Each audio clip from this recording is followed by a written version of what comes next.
¿Cómo le va? Buenas noches, bienvenido. Mire, hoy quiero hablarle de un barco.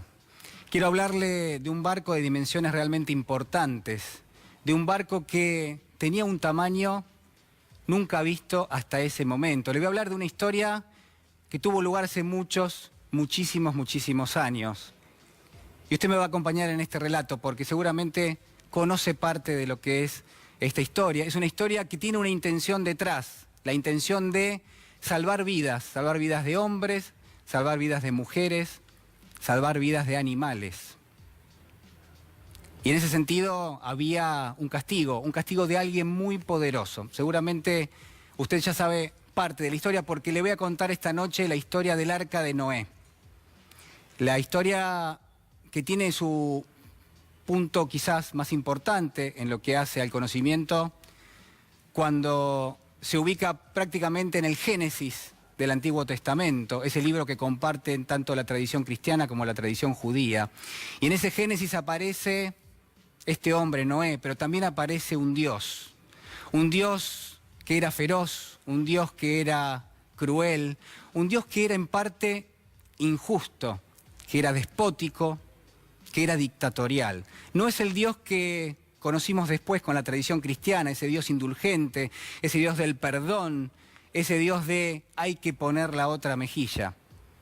Y estamos hablando de esta advertencia hecha de Dios para con un hombre, para con Noé.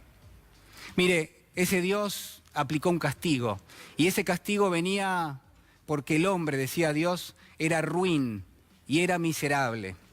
Y está claro que en ese sentido ese castigo tenía que ver con una tormenta que, decía Dios, muy pronto se iba a transformar en un diluvio y cuyo objetivo era barrer de todo ser vivo sobre la faz de la tierra, matarlos. Entonces Dios hizo algo que hoy todavía nos llama la atención, eligió un hombre de entre todos los hombres que habitaban la tierra, y ese hombre era Noé. Era un hombre, dicen algunos, justo, era un hombre noble, era un hombre que prácticamente se podía decir que era un patriarca. Bueno, Noé estaba forjado en su mediana edad prácticamente como está forjado cualquiera de los hombres que habitan la tierra, producto de lo que es la experiencia, producto de lo que son los años, producto de lo que tiene que ver también con el conocimiento, con las ideas, pero sobre todo con el deseo. Y el deseo de Noé era obedecer a Dios, obedecerlo en lo que eran sus dictados. ¿Y saben qué? ¿Qué le dijo Dios? Dios le dijo, mirá, vas a tener que construir un arca. Vas a tener que construir una gran embarcación, porque en algún momento solo aquel que esté a bordo en esa embarcación se va a salvar del diluvio. Y le dio recomendaciones, le dijo, vas a tener que subir a bordo algún hombre, varias mujeres, y además vas a tener que elegir entre distintas variedades de animales, distintas especies. Vas a elegir a los puros y también vas a elegir a los impuros. ¿Y saben qué hizo Noé? Ese mismo día se puso a trabajar. ¿Cuánto tiempo trabajó Noé para construir esa embarcación? 20 años, dicen algunos. Y durante esos 20 años, Noé aplicó día y noche a lo que era el trabajo prácticamente de un carpintero. Tenía allí las herramientas, había pocas personas que lo ayudaban. El área de trabajo estaba enclavada en el medio del desierto y la arena era prácticamente una evidencia de lo que son los caprichos del viento en el medio de la nada. Eso era parte de la coyuntura, parte del contexto en el cual Noé trabajó día y noche, porque claro, se venía el diluvio y claro que también generaba risas alrededor de él, generaba incertidumbre, generaba desconfianza, escepticismo. Lo cargaban, le decían, acá no va a pasar nada. Hasta que un día, cuando Noé hubo finalizado lo que era la fabricación de esa embarcación, miró al cielo, extendió una mano, puso su palma hacia arriba y allí cayó la primera gota de una tormenta que no cesó. A partir de ese momento llovió durante 14 días y 14 noches. Y a esas 14 noches le siguieron otras 14. Y así hasta que se completaron 40 días y 40 noches.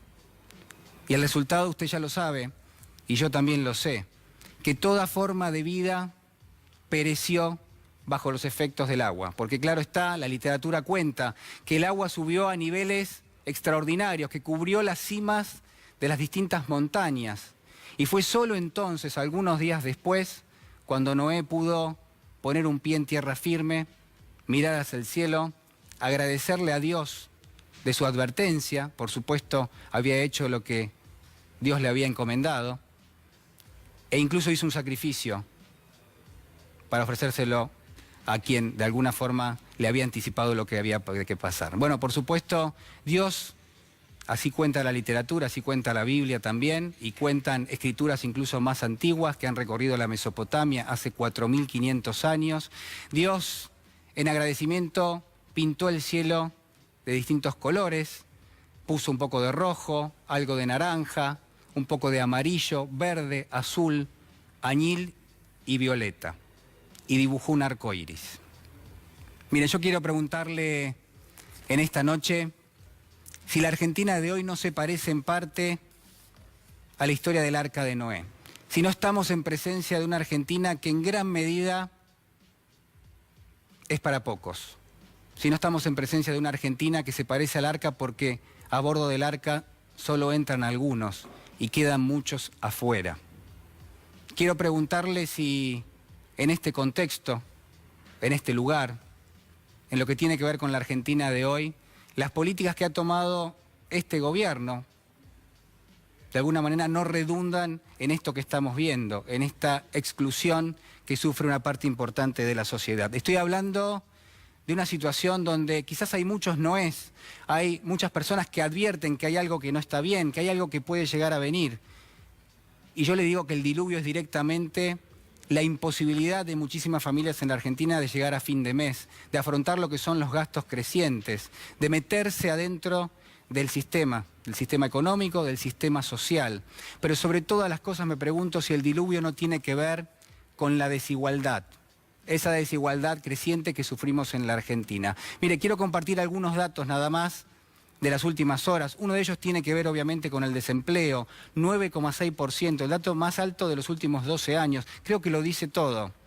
Pero además déjeme decirle que hubo datos que hacen referencia a la desigualdad en la Argentina, datos que relevó la Universidad de Buenos Aires, la Facultad de Ciencias Sociales, y que dice que desde el año 2015 al año 2018 la desigualdad en la Argentina creció un 20%. Para hacérselo más claro, que de la riqueza que genera nuestro país hay una mayor proporción en los últimos 3 años que está yendo hacia los hogares de ingresos más altos y que en este sentido va una menor proporción hacia los hogares de menores ingresos. La pregunta que quiero hacerle es si esta es la Argentina que queremos, si esta es la Argentina de la desigualdad que tenemos. Pero además, déjeme decirle que es mucho más difícil en un contexto de desigualdad, por ejemplo, si el país crece, que ese crecimiento vaya a generar menos pobreza y menos indigencia, que es más lenta la lucha a favor de la igualdad de género, que es más lento el combate a lo que tiene que ver justamente con la pobreza. Yo quiero traer 2 o 3 conceptos en esta noche: déficit, inflación, pobreza, indigencia. Mire, no son neologismos, no son conceptos inventados desde el año 2015, no le pertenecen exclusivamente a Cambiemos. Usted sabe que yo he sido bastante crítico del gobierno anterior, sobre todo en cuestiones económicas, y que he sabido destacar aquellas cosas que realmente considero que han hecho muy bien. Pero tengo que decirle en esta noche, y el gobierno tiene que aceptar mi crítica, porque se ha profundizado aquello que estaba mal, y hemos empezado a sufrir en algunas cuestiones que creo yo que estaban relativamente bien. Esta es, en principio, mi idea esta noche. Que usted tenga en cuenta que quizás no todo tiene que ver con una grieta, que no todo tiene que ver con un enfrentamiento, que debiésemos buscar una Argentina distinta, una Argentina donde el Estado, y esto es lo que le digo al señor presidente de la Nación, el Estado tiene que recuperar su capacidad para articular, para disciplinar a algunos sectores que quieren rentabilidades que son extraordinarias, pero que van a costa de lo que es el sufrimiento de muchísimas personas, y sobre todas las cosas para estimular la economía y hacerla más inclusiva, hacer de la Argentina un país con mayor inclusión social, que entren todos adentro de nuestro país, que sea pensado desde el poder político de esa manera. Es urgente y necesario que el gobierno recapacite, es urgente y necesario que el gobierno piense una Argentina para todos, es urgente y necesario que se proteja a los sectores más vulnerables, porque ¿sabe qué? Me parece que a usted y a mí en esta noche Noé no nos eligió para subir a bordo del arca. Me parece que a usted, a mí y a millones de argentinos, no solo en esta noche, sino ya desde hace muchísimos años, nos han dejado abajo. ¿Y sabe qué? Está empezando